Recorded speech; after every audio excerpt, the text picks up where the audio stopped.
Kanye isn't the first person either to say all the things that I talk about on my channel. You don't understand him, which is why you keep calling him crazy and allowing the Matrix to confuse, abuse, and use you as well as our brothers and sisters in these evil industries. Kanye has never claimed to be the first person to notice what's happening in the music industry, or, let me say, Hollywood. All he's trying to do is open our eyes and let us know that the evilness that legends like Michael Jackson, Prince, Tupac, and many others talked about still exists, but in a colorless form so we don't see it. Secondly, Kanye wants us to understand God's will. Last but not least, he's trying to remind us that God has a plan, so we shouldn't leave his sight. We have seen top celebrities taken down, some get killed, some go crazy, and others just disappear for a while, like Dave Chappelle. All this has been happening before our eyes, and we think it's normal. Even though many people have come out to speak about what's really happening to our brothers and sisters, we still sit back and watch them step on landmines and get taken away. Of late, we have seen young rappers go to the grave at the speed of light. These young people keep getting killed, and the media keeps reporting what they want us to hear because they know we are foolish enough to believe. Let me tell you this, everything that has been happening is because of ownership. Please understand this. When these rappers get killed, not incidental. Somebody made $100 million and now don't have to talk to that artist or none of their crew, don't have to validate none of their contracts. Now only got to deal with the mama, only got to see her once a year, and it's over. And the money goes up and up and up. For every death, for every person labeled crazy, and for every soul going missing, there are giants behind it benefiting millions and millions of dollars. Let's look at Michael Jackson. Isn't it strange that he died not long after getting 50% of Sonny? I mean, he himself clearly stated that Tony Mottola was a devil. Not only that, but LaToya confirmed that her brother, Michael, was afraid that they would try to kill him.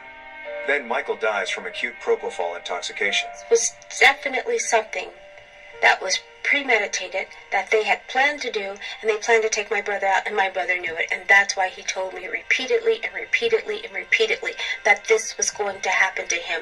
He explained it to me. He explained it's because of my catalog, which is my publishing, and they're after it, and they want it, and they want their hands on it, and they want to take it away from me. My boy was just 50 when he was ruthlessly taken away from this cruel planet Earth, while owning half of Sonny. Guess what? The shares Michael owned were bought back after he died. So crazy. Prince is another name that made billions and billions of dollars for these monsters, but he had to go because he talked too much. This brother was fearless, and he spoke his mind freely and impressively. He never cared about what would happen to him. He cared more about what would happen if he kept his mouth shut. The reason why it became such a big deal back then is ever since my third album, I wasn't really taking large advances from the recording companies. I was recording the albums myself in my own studio. So the way I looked at it, I owned the work because I paid for it.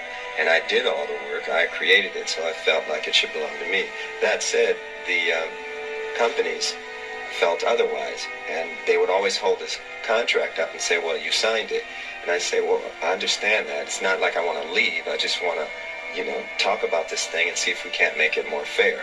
Of course, they wouldn't change, because if they changed, they wouldn't really exist.